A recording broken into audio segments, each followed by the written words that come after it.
లేవియకాండము 7వ అధ్యాయము. అపరాధ పరిహారార్థ బలి అతి పరిశుద్ధము. దాని గూర్చిన విధి ఏదనగా, దహనబలి పశువులను వధించు చోట అపరాధ పరిహారార్థ బలి రూపమైన పశువులను వధింపవలెను. బలిపీఠము చుట్టూ దాని రక్తమును ప్రోక్షింపవలెను. దానిలో నుండి దాని క్రొవ్వంతటిని, అనగా దాని క్రొవ్విన తోకను, దాని ఆంత్రములలోని క్రొవ్వును, 2 మూత్రగ్రంథులను, డొక్కలపైనున్న క్రొవ్వును, మూత్రగ్రంథుల మీది క్రొవ్వును, కాలేజము మీది వపను తీసి దానినంతయు అర్పింపవలెను. యాజకుడు యెహోవాకు హోమముగా బలిపీఠము మీద వాటిని దహింపవలెను. అది అపరాధ పరిహారార్థ బలి. యాజకులలో ప్రతి మగవాడు దానిని తినవలెను. అది అతి పరిశుద్ధము. పరిశుద్ధ స్థలములో దానిని తినవలెను.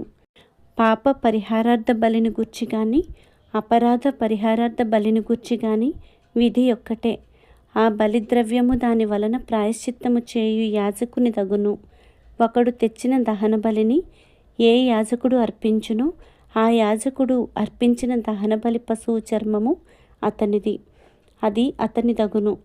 పొయ్యి మీద వండిన ప్రతి నైవేద్యమును కుండలోనే గాని పెనము మీదనే గాని కాల్చినది యావత్తును దానిని అర్పించిన యాజకునిది, అది అతని దగును. అది నూనె కలిసినదే గాని పొడిదే గాని మీ నైవేద్యములన్నిటినీ అహరోను సంతతి వారు సమముగా పంచుకొనవలెను. ఒకడు యెహోవాకు అర్పింపవలసిన సమాధాన బలిని గూర్చిన విధి ఏదనగా, వాడు కృతజ్ఞతార్పణముగా దానిని అర్పించినప్పుడు తన కృతజ్ఞతార్పణ రూపమైన బలి గాక నూనెతో కలిసినవియు పొంగనివియునైన పిండి వంటలను, నూనె పూసినవియు పొంగనివియునైన పలుచని అప్పడములను, నూనె కలిపి కాల్చిన గోధుమ పిండి వంటలను అర్పింపవలెను.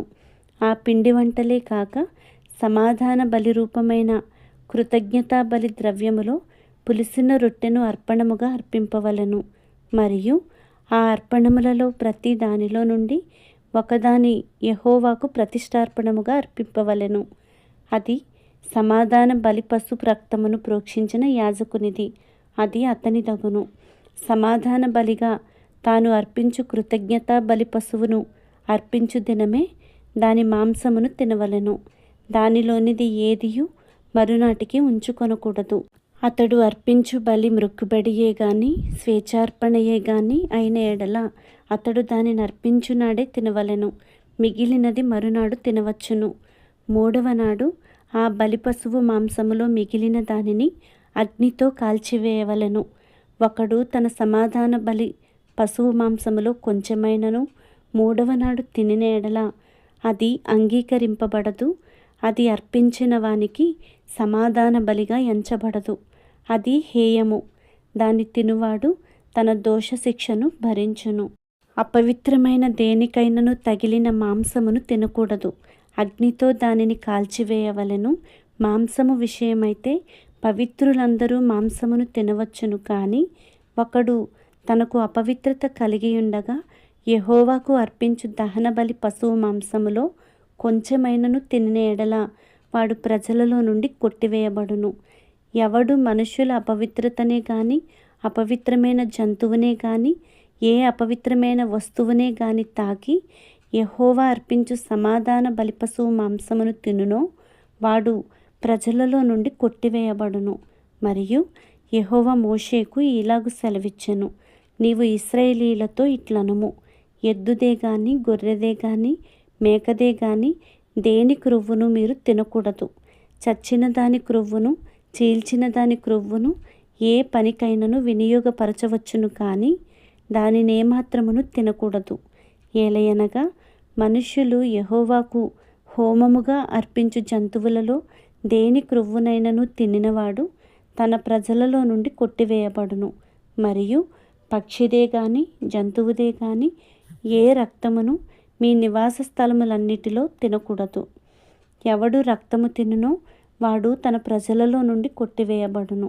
మరియు యెహోవా మోషేకు ఈలాగు సెలవిచ్చెను, నీవు ఇశ్రాయేలీయులతో ఇట్లనుము, ఎవడు యెహోవాకు సమాధాన బలి ద్రవ్యములను తెచ్చునో వాడు ఆ ద్రవ్యములలో నుండి తాను అర్పించినది యెహోవా సన్నిధికి తేవలెను. అతడు తన చేతులలోనే యెహోవాకు హోమద్రవ్యములను అనగా బోరమీది క్రొవ్వును తేవలెను. యెహోవా సన్నిధిని అల్లాడింపబడు అర్పణముగా దానిని అల్లాడించుటకు బోరతో దానిని తేవలెను. యాజకుడు బలిపీఠము మీద ఆ క్రొవ్వును దహింపవలెను, కానీ బోర అహరోనుకును అతని సంతతి వారికిని చెందును. సమాధాన బలి పశువులలో నుండి ప్రతిష్టార్పణముగా యాజకునికి కుడిజబ్బనియ్యవలెను. అహరోను సంతతి వారిలో ఎవడు సమాధాన బలియగు పశువు రక్తమును క్రొవ్వును అర్పించునో కుడిజబ్బ వానిదగును.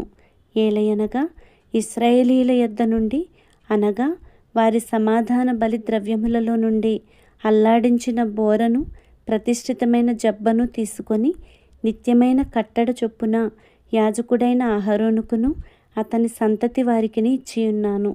వారు తనకు యాజకులగునట్లు యెహోవా వారిని చేరదీసిన దినమందు యెహోవాకు అర్పించు హోమ ద్రవ్యములలో నుండినది అభిషేకమును బట్టి అహరోనుకును అభిషేకమును బట్టియే అతని సంతతి వారికిని కలిగెను.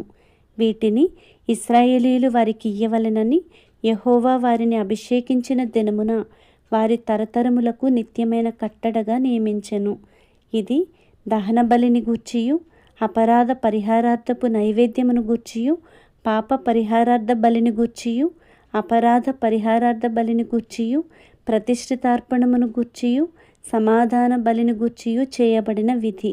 ఇశ్రాయేలీయులు యెహోవాకు అర్పణములను తీసుకొని రావలెనని సీనాయి అరణ్యములో ఆయన ఆజ్ఞాపించిన దినమున యెహోవా సీనాయి కొండ మీద మోషేకు అలాగుననే ఆజ్ఞాపించెను.